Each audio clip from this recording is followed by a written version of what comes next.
Oye, en el año 40 y al 45 creo que nace una radio que fue muy emblemática, que cerró sus puertas el año 99, si no me equivoco, que es la radio de la Sociedad Nacional de Minería, la Radio Minería. La menciono a mediados de los 40 porque tengo la impresión que Radio Minería fue señera en algo que empezó a dominar la radio, que fueron los shows en vivo, en los estudios que tenía Minería y también en el centro de Santiago, ¿no? Bueno, todas las radios tenían auditorio. Claro. La Radio Corporación, la Radio Minería, la Radio Cooperativa, la Radio Portales. Después, la Radio Portales nació mucho después, porque la Radio Portales estuvo primero en Talca con los tarudos.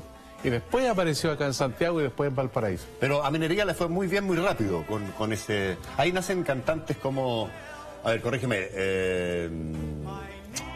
Prieto. ¿Cómo se llama? Antonio Prieto. Don Antonio Prieto. Claro. Gatica, don Lucho también. Lucho Gatica, sí. Claro. Sí. Raúl Matas era el que movía todo eso, ¿Sí? Que tenía un gran gusto, primero que nada, por esto de la música popular y por el espectáculo, y él animaba... ¿Cómo eran estos los shows en vivo? La gente no se lo imagina, transmitidos por radio, con público. Con público, claro. 200, no había televisión. No había televisión todavía, claro. Bueno, la gente se entusiasmaba y venían artistas de afuera, ¿no? Una famosa cantante brasileña, Dalva de Oliveira. Y ahí está, estábamos con Dalva de Oliveira, bla, bla. A veces se mentía bastante también, pues, No, las filas eran enormes. Por ejemplo, la Radio Cooperativa, recordaba a Valdemar Christensen, sonidista de la época, ¿no? Cuando vino Jorge Negrete a Chile. Por eso fue un fenómeno de masa en las calles. Claro, la locura en la estación Mapocho, y después la presentación en radio. Jorge Negrete, una voz, señera de la canción mexicana. Sí, y que murió muy joven nada más. Rosita, ¿tú te acuerdas de esto que están hablando, Sergio, o tu periodo de enganche con la radio fue posterior? No, es un poco posterior en realidad. Por favor, cuéntenos de la radio de su niñez entonces. No, bueno, yo cuando era niña escuché ese programa que les decía que mis padres escuchaban La Hora del Hogar. Sí, claro. Recuerdo que también escuchaban un programa de terror en la noche. Doctor Mortis, ¿no? Claro, y que no permitían que los hijos escucháramos porque nos perturbaba, digamos. Aterrador. Pero era como, claro, era como una hazaña y el programa de terror. Ahora, mi época no es esa, ya con mayor edad, en el periodismo veía otras situaciones como graciosas también, por ejemplo, en los desempeños.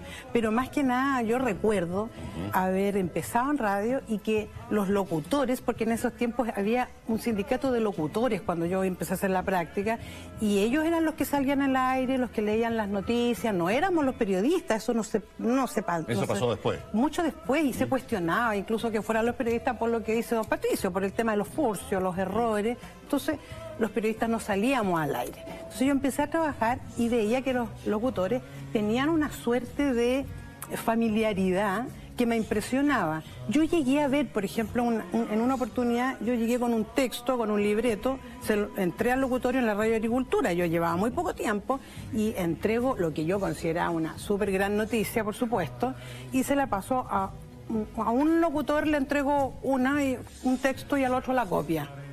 Y cuando me quedo afuera viendo cómo lo leen, uno de los locutores se paró, tomó un encendedor y le prendió el texto al otro. Claro. Y entonces empezó a leer y las llamas lo iban consumiendo y no terminaba. No, y entonces te lo puedo creer.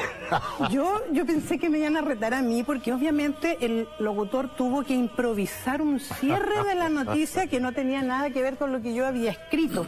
Yo veía hacer esto y me parecía que era pero una locura, y que obviamente pensaba que uno iba como periodista iba a quedar mal, pero yo vi bromas de ese tipo, vi muchas. En otra oportunidad vi a un locutor que estaba muy serio leyendo, pero era un locutor que le gustaba leer las noticias de pie, porque decía que la voz salía mejor desde el estómago.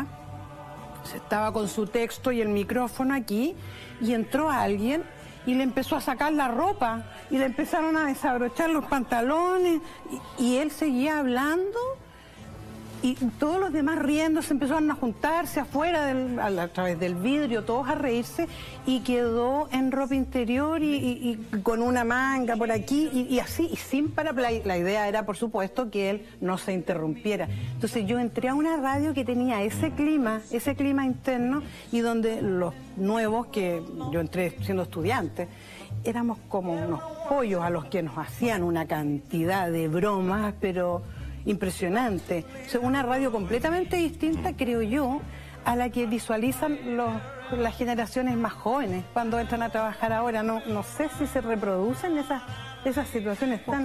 Sí, pero la Rosita toca un punto que es muy interesante, bueno, lo divertido, anecdótico, de la impunidad pública, por lo menos, de lo que pasa en el locutorio.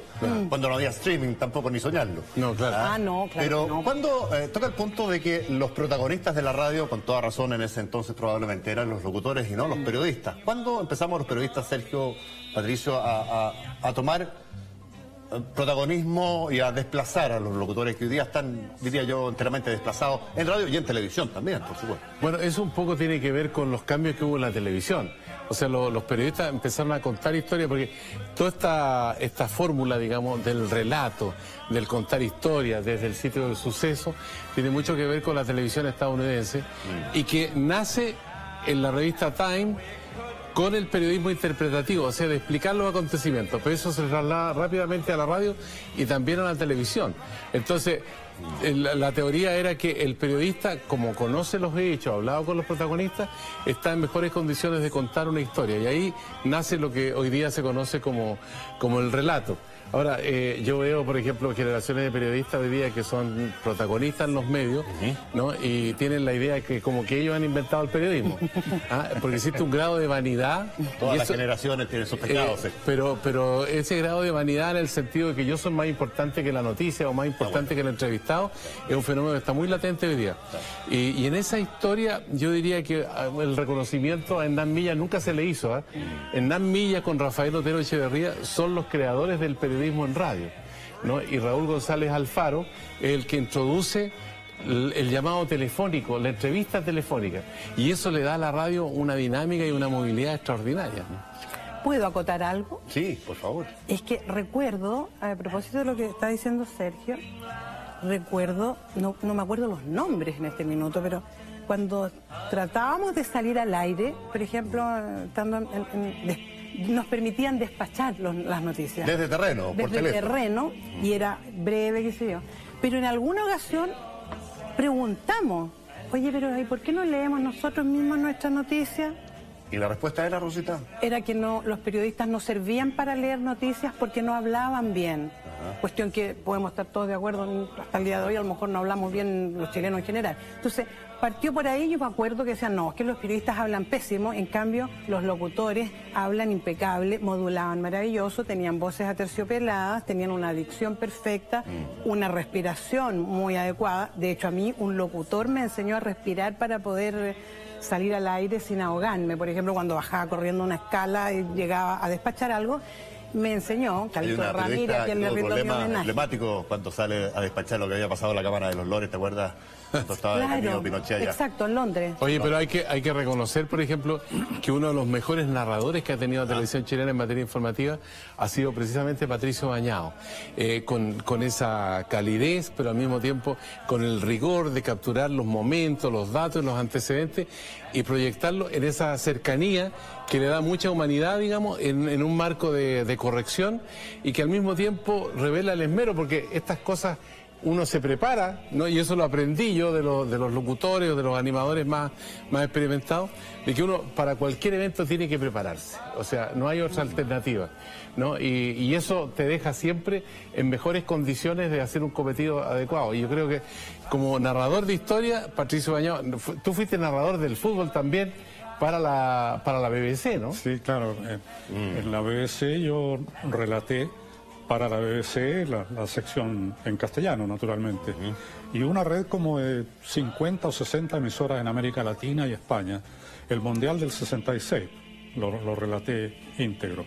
Fue en ese momento, yo creo, la transmisión más extensa en lengua castellana. Hasta ese momento. Después la televisión y el satélite ya borró todo eso. Pero a propósito de lo que estaban hablando, quiero recordar que aquí en Chile, desgraciadamente, tenemos la costumbre, no la costumbre, la inclinación a enfrentarnos, a que la cosa sea, no, porque usted no. Y entonces hubo un tiempo, desgraciadamente ya no me acuerdo el año, en que cuando surgieron las escuelas de periodismo, y los locutores tenían esta cosa de que el periodista no podía hablar porque el locutor tenía que ver. Era una verdadera guerra. Las escuelas de periodismo, a través del Colegio Periodista, quisieron hacer obligatorio que las noticias, cualquier cosa que fuera información, la tenía que dar un periodista, no la podía dar un locutor. Esa fue una pelea gremial. Claro, pelea gremial. Entonces, tú como locutor no podías decir, bueno, son las 4 de la tarde, no, pues, esa es información, eso lo tiene que dar un periodista. No, desde luego, ni hablar que te llama una colegiala y ¿qué disco quieres? No, esa es una entrevista. Una entrevista la tiene que hacer un periodista. Será ridículo. Y los locutores, para no ser menos, proponían o impulsaban una legislación que le impidiera al periodista hablar por micrófono, porque para hablar por micrófono había que ser periodista. Entonces, si había un incendio, vamos a inventar, y había un periodista ahí, él no podía decir, en realidad las llamas están subiendo al 3er piso y hay 2 bomberos que no sabemos si... No, tenía que decírselo a un locutor que estuviera al lado y el locutor decir, sí, hay 2 bomberos en peligro, en fin. Era una situación absurda que, por lo absurdo, cayó de Maduro. Nunca se llevó a cabo. Pero duró harto y además tiempo que las escuelas de periodismo empezaron a sacar generaciones de gente cada vez más preparada además en la locución, porque se les empezó a enseñar como ramo en la universidad. Sí. Claro. Y todo eso ha redundado en que yo encuentro que la calidad de los periodistas que actualmente están, hay excepciones siempre, pero en la radio, en la televisión es excelente, ¿no?